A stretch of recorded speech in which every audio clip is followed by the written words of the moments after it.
3, we've got Tavish, Master Marksman. So this quest line is great.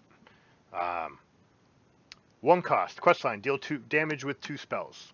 That's very easy. Hunter has a lot of access to these cards that are already seeing play, like Arcane Shot, Quick Shot, Wound Prey, Piercing Shot even. Very easy to trigger this. You may not be putting this in your face Hunter decks, but what you could always do is play your 1-drops early, play the quest not on turn 1 but on turn 3 after you've already started attacking with your guys. Or for example, you could even go turn 1 Intrepid Initiate, turn 2 Adorable Infestation, and play, defend the Dwarven District, Adorable Infestation. Or you can wait till turn 3 and say, alright, I've made 3 guys, now I'm going to go defend the Dwarven District and Wound Prey, and start triggering it slowly to get an effect. I don't think that's the best home for it. I think it's going to completely open up a brand new archetype for Hunter, which is going to be Control, the rifle control Hunter, which is really exciting to see that kind of deck list come out. Maybe it goes into a Death Rattle control deck, but most likely you're going to play a deck that needs to play a lot of spells that deal damage. In the end, Quest 1 is deal damage with 2 spells, Quest 2 is deal damage with 2 spells, and Quest 3 is deal damage with 2 spells. So 6 spells that deal damage. If half of your deck is spells of that type, then you're looking at turn 9. Turn 8 very easily, probably able to do this. So it's definitely very easy to turn on. You just need to put the controlling cards in your deck, and the good thing about these controlling cards is it's very easy to maintain early board control, which is what a quest needs to do. It needs to regain the board control, the tempo it lost by playing a card on turn 1. The reward on the first part is the massive one. Your hero power can target minions. This is absolutely enormous. This means rather than racing out the completion of this quest, you can start saving cards and using your hero power as a removal spell, dealing 2 damage. Getting essentially Shadow Form or double the power of a mage hero power. Absolutely insane. You're going to be way ahead on card value, because every Wound Prey now has the option of killing 3 cost or 4 toughness creatures, because you can Wound Prey and then hero power, and then if you need, the hyena can rush in. The second part of it, take the high ground. The reward is set the cost of your hero power to 0. Now, there's a card that we want to discuss a little bit, an Aimed Shot, that's going to come up later, and we'll discuss the interactions. But making your hero power cost 0 suddenly means that every single turn you're helping to control the board.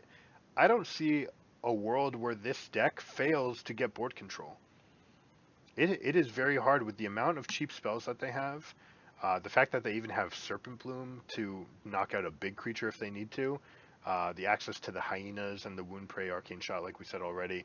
Even Bola Shot to spread out some shotgun action can help clear a wide board. That effect going to 0, very, very strong. Knock them down being the last one. Reward Tavish, Master Marksman.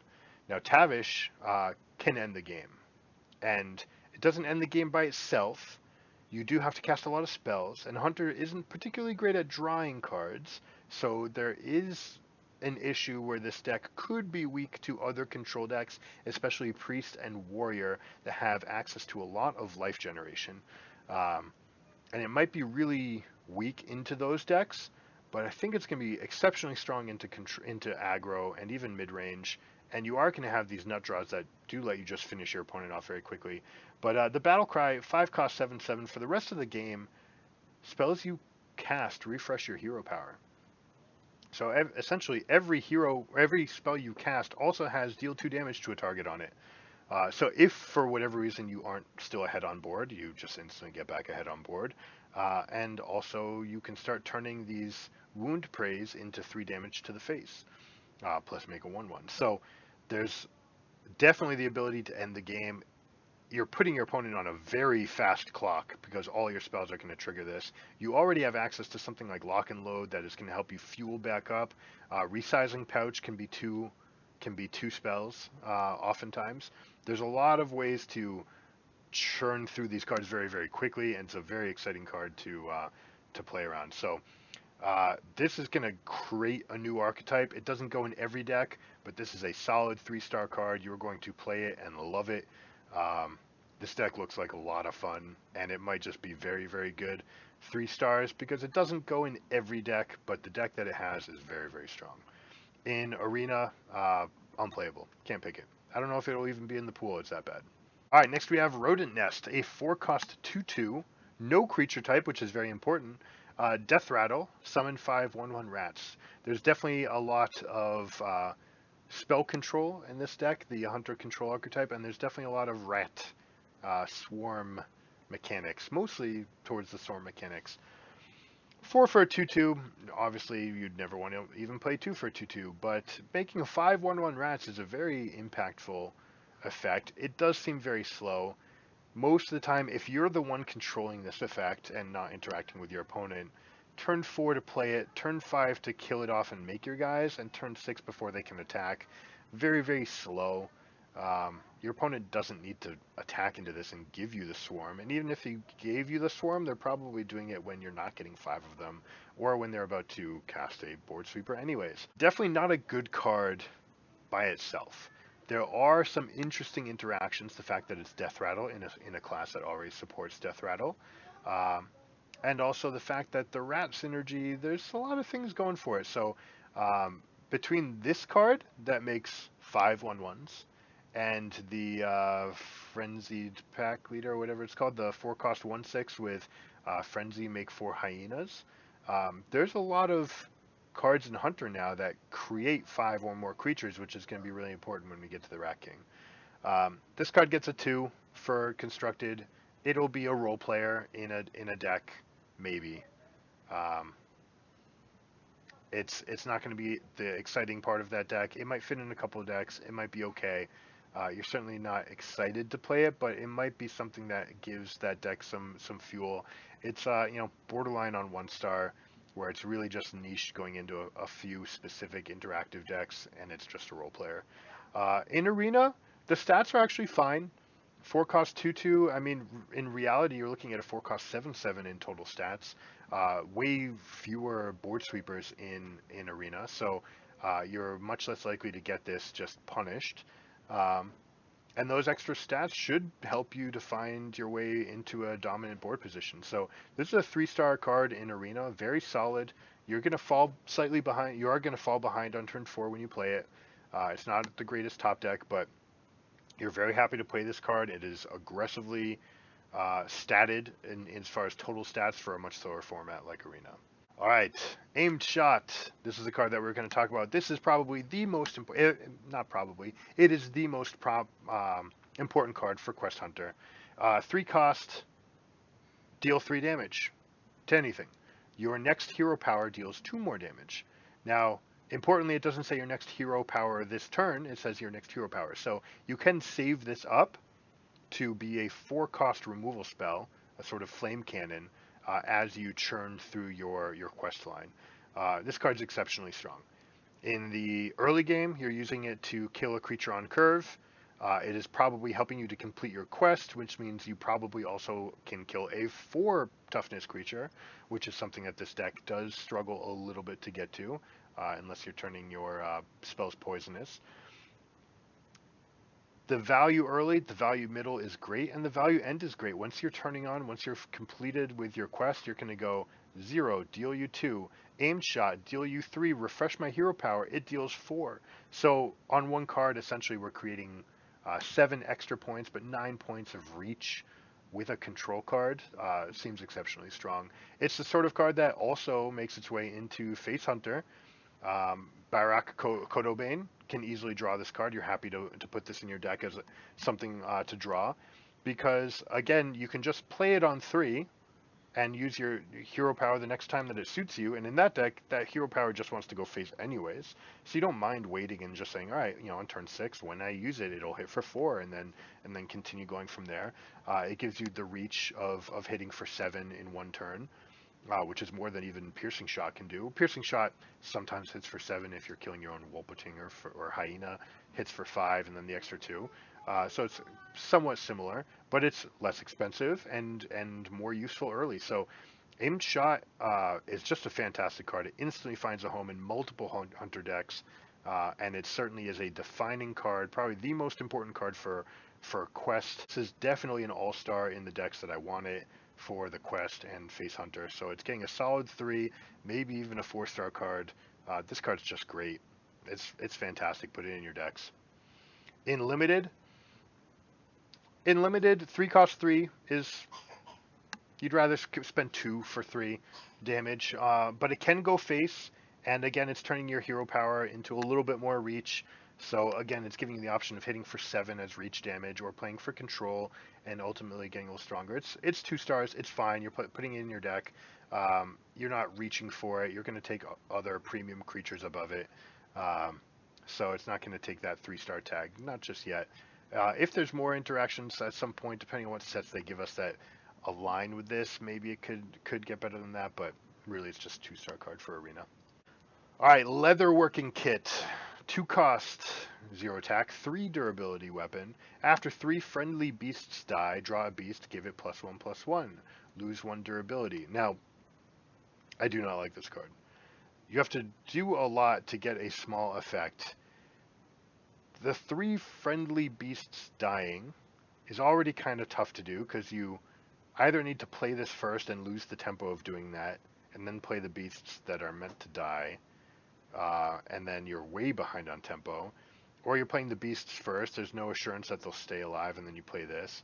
But the payoff isn't even that good. It's draw a beast and give it +1/+1, so even if you're just saying pay for Leatherworking Kit and eventually cast Scavenger's Ingenuity, but worse, that's not good. And if you do it twice, okay, maybe we're getting a little bit stronger. The issue is that the best part about this, which is the targeted draw a beast, is not something you can particularly control, because you need 3 beasts to die to get that effect. So you can't just put singleton copies in your deck. Like, this would be great if your deck were 16 Zixor Primes. That would be fantastic, right? Or Zixor Apex Predator, sorry. That'd be great. Play him, dies, play him, dies. Hey, my Prime got bigger. Like all these things, it'd be nice. But you're going to have to put cards in your deck, like Web Spinners, or like the Death Rattle Boar, the 1 cost 2/1, that makes a beast in your hand get bigger. I don't see it having the payoff. There could be a world, maybe in an Elwynn Boar deck, where it's just constantly trying to funnel through the Elwynn Boars and make copies. Maybe also, like I said, it's important that 2 of the cards that generate beasts, you get 4 hyenas for frenzy, you get 5 rats from the 2/2. That suddenly gives you a lot of fuel, and those cards are not beasts, which is very important. So you can put very specific beasts in your deck while playing these token generators. Kolkar Pack Runner is another card that is not a beast but creates beasts. That way you can fine-tune your deck to say, I'm throwing out token beasts that are meant to die to fuel me up to whatever sort of endgame. But right now the support is not there. It can, if you're using those token generators, it can be used to get the Rat King, but it's way too hard to pull this off. This is a 1-star card. In Arena, it's the same thing. It's just way too hard to pull off. It's 1 star. It's just not going to be that good. All right, the aforementioned Rat King. This card's an MVP. This card is great. 5 cost, 5/5 beast with rush. That makes it a good card already. This card's totally playable just in that sense. But Death Rattle go dormant, so this card's never really going away. And revive after 5 friendly minions die. So if you're playing an aggro deck or deck with Wolpertingers or Kolkar Pack Runners, suddenly this card is just a way to constantly have pressure, and you're always threatening to have another Rat King on the board. Not just that, but your hyenas that have rush from Pack Runner, for example, you can very easily generate a lot of them in a turn. They run into guys very quickly, and then this comes in and has rush. So it's not waking up and then you're waiting a turn. It's waking up and then immediately swinging for board impact. So Rat King's a great card. It's not going into every deck. It's not a 4-star card, but it's a very solid 3-star card. In Arena, it's fantastic. This is a 4-star card. You want to take this. Everything up until your bomb dragons like Ysera will be better to take. But the Rat King, 5 cost 5/5. You're playing it on curve, and then it's just never going away. Over the course of the game, 5 more minions are gonna die. It's gonna come back. You may even get it to come back twice. If you get it to come back twice, you're just getting insane value. But the first time is really where the value kicks in and pays off, and this card is just exceptionally powerful there. In a Death Rattle deck, it could be interesting as far as like Machnathal Lion, maybe getting extra cards that make it very hard to die. But also that deck is just churning through creatures. Guy dies, makes another guy. You're basically all your creatures are turning into 2 creatures as far as returning the Rat King. So very easy to keep very consistent pressure on the board with Rat King. So a lot of very cool implications. And it is the sort of beast that you would want to tutor up with your leatherworking kit if you're building such a deck. Ramming Mount. This is our first card that is definitively better in Arena than in Standard. In Standard, it is a card that you could draw up with Barak. You probably don't want to draw multiple, so you probably only put 1 in your deck.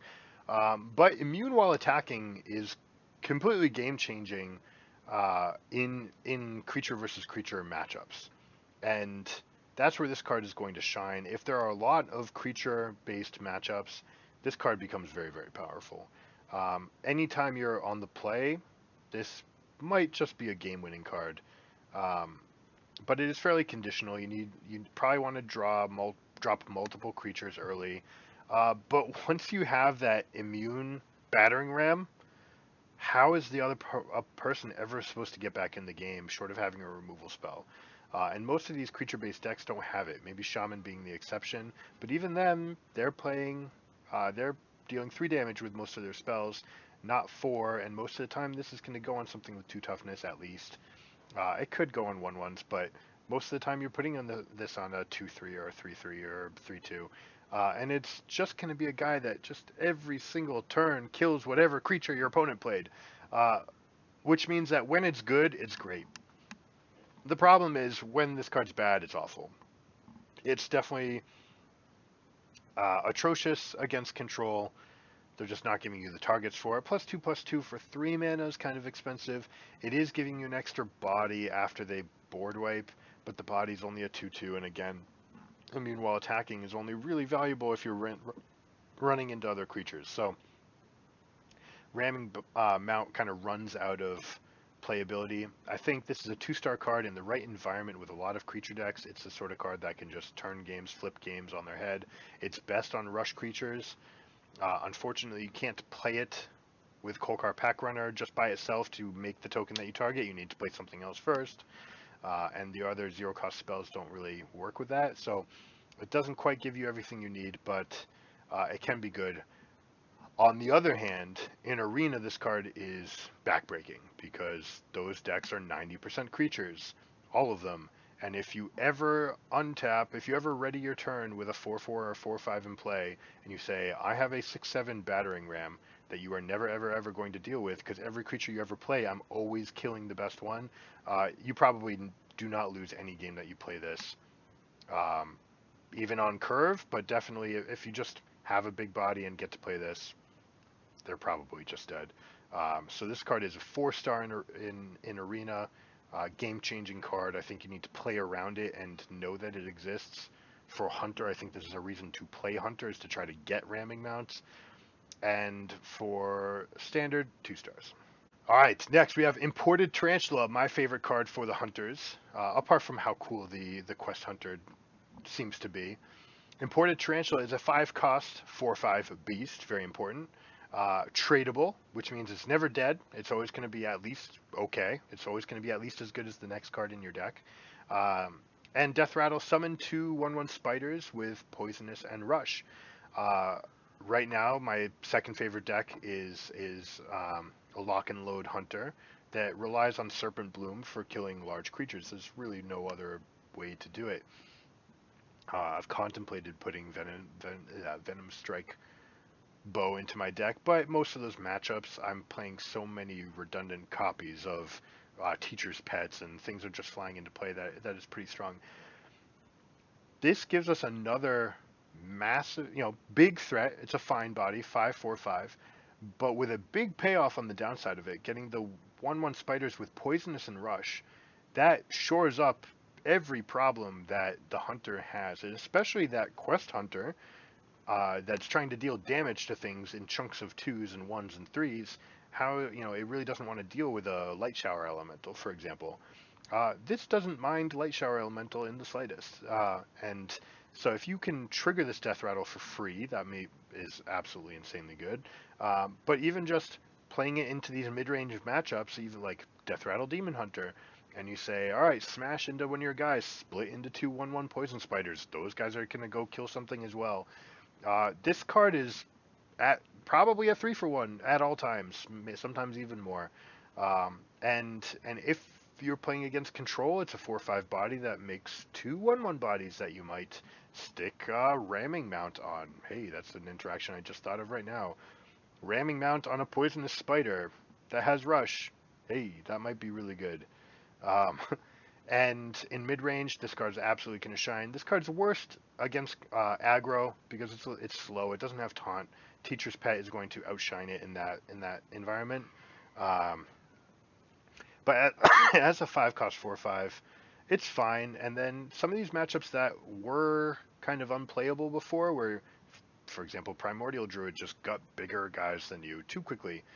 Suddenly you just run into their Twilight Runners, split in, one guy kills the Lake Thresher, another guy goes. You might even be able to run into some Carnival Clowns with this amount of token, spider generation. I love this card. I think it's great. When it's bad, you trade it away, and it's never dead. It's really good card. Uh, 3-star. It doesn't quite go in every single Hunter deck. It's not aggressive enough to go in face Hunter. But 3 stars, it's very solid. You're going to see it in a lot of decks. And this card's insanely strong in Arena. This is a 4-star card for Arena. Take it, I think, above every other epic card at least. I'm struggling to think of a card that I would want more than this in Arena. So as far as Hunter cards go, 4 stars, absolutely insane bomb in Arena. So we have Devouring Swarm, a 0-cost spell, exciting. Choose an enemy minion, your minions attack it, then return any that die to your hand. This is very interesting because it'll trigger attack effects like the Rhino, like the Piper that we're going to see in a moment. You might get some extra effects off of these attacks. Also, it lets you basically always stay ahead on board, and especially this card's going to shine in Death Rattle decks. Because you're going to be able to proc your Death Rattle, which is something that deck often can't do well enough. But let's say it's Burning Blade Acolyte. You can play a 1/1, throw it into your opponent's creature, and you've got a 5/8 suddenly. And then you have another Burning Blade Acolyte in your hand. So it's not like you've lost a card. Sometimes neat interaction tripping cards like this cost you a card to do it, but you're going to get that card back. So this card is very, very good. And I think it's much better than a lot of people think it is. Apart from Death Rattle, it's not great. Rhino loves to see it. The fact that you're not going to be able to control, presumably not going to be able to control the order that your creatures attack, could make it not as exciting. It's better than Truing Crescent in some aspects where you don't need to invest into a weapon when you want to put other weapons in your deck. It also costs 0, so it's more immediate. You also don't need to take champion hero damage to your champion to play it. The fact that it fuels all those guys back to your hand, man, it means like you're never actually just running out of gas. And in some cases, it's better. Sometimes you're just refueling on a Rhino, and you say, hey, my Rhino rampages into your guy, tramples to you, and then I get it back into my hand, and I get to play it again next turn. That's really good. So there are some turns where you might even go Rhino, fight this big guy, Devouring Swarm that smaller guy. My Rhino hits that, hits you, comes back to my hand. That's a really powerful turn. So Devouring Swarm, I think, is sneaky good. I'm gonna give it 3 stars in in Constructed. In Arena, you're not going to get those build around effects. It's going to be fine. It's going to cost you some mana to get back on the board after using it, so it's not very good. But 2 stars, it's playable. One of the synergy cards that we were just talking about, Stormwind Piper. Again, importantly, not a beast that pumps beasts. 3 cost 1/6, very hard for them to deal with. After this minion attacks, give your beasts +1/+1. This needs to be in play already, and then you make your token generation. That might be kind of hard to do. But if Devouring Swarm, for example, takes a first in, last out approach, you could potentially play a 4 cost 2/2, make it fight their guy. You get tokens, and then Stormwind Piper fights that guy, and then all your tokens get bigger. Maybe that becomes an effect. But as far as a token supported aggro deck, you're already getting hyenas in Face Hunter. You're getting Wolpertingers. There's a lot of beasts that you're just generating, and this is a 3 cost 1/6. It's very, very difficult from any deck to deal with a 3 cost 1/6. It's probably going to get at least its first attack off, and if it does, it's going to carry its weight. It'll definitely get its value back. Even just playing Wolpertinger and then buffing up your Wolpertingers, that's probably good enough. But it's certainly a card that fits in a very specific type of deck. You need to build around it. You're not going to always have the beasts. I'm going to give it 2 stars. It really only has 1 home as of yet, and really that home doesn't exist yet. Really, maybe there's some room for it, but there's certainly room to put it into a deck, but it's not going to be more than a role player. In Arena, there are a lot of beasts you can get for Hunter, but even then, most of your allies tend to be neutral allies. It's very hard for this to be consistently good. That said, it's a 3 cost 1/6, which means you never mind getting it. It's fine, and if it starts buffing up one guy for a couple attacks, then it's good. 2 stars. Last but not least, our meme card, Rats of Extraordinary Size, just like rodents of unusual size. 6 cost. Summon 7 1/1 rats. Any that can't fit on the battlefield go to your hand with +4/+4. Obviously, 1 cost 5/5s would be insane, and the best use for this card will be to not fill your board, presumably, unless you already have the Piper in play. Presumably, the best version of this is to fill your hand full of 1 cost 5/5s. That said, this is really slow. This card is absolutely bonkers in Arena. It's a 4-star Arena card because it's always going to give you exactly the amount of power you need, plus next turn. If you had 2 bodies in play already when you played this, now you've got 2 extra 5/5s that are definitely coming down while not penalizing your curve. So it's absolutely insane there. But in Constructed, unless we can figure out some way that all of these token generators actually work together in a very comfortable way, it seems pretty slow. That said, Rat King is great. Some of these other cards are good if you can get the extra tokens in play. There's a lot of ways to get 4 or 5 creatures in play off of 1 card in Hunter at the moment, so you could easily round out the rest of your board and say, all right, here's the last 2 creatures to make my token deck, and then also fuel my hand with creatures that I'm happy to play. So in a world where Glowfly Swarm is a deck that exists and is good, I see this being like a Glowfly Swarm. You need to have more support from Hunter to pump your guys, though. Druid has a lot of it. Hunter does not. Unless you really want guys to die or to have ways to buff your team, you're not going to be able to get the full effect out of this. But that said, I think this card is at least as good as Glowfly Swarm. Probably better, but it doesn't have a home. So I'm going to give it 3 stars based on the potential it has. This card could be a build-around card that allows you to do some completely nutty things. I don't think you have the card draw to do something like Glowfly, but then again, this card doesn't need a huge hand to go off. You just get to play it, and you get to play it with whatever else you're doing. And it's always going to make sure that you have a full board and then give you extra tokens in hand. So If they give us the support, this becomes a build around card. It's not there yet, but the potential for this card is astronomical. It could be great, and again, in Arena, it's 4 stars. All right, that's it for Hunter. Uh, Super excited about the quest line. The Hunter control deck is a completely new archetype. It's going to be like your blaster shot launchers from the old WoW TCG. There's going to be a lot of exciting things you can do with Hunter as a control archetype.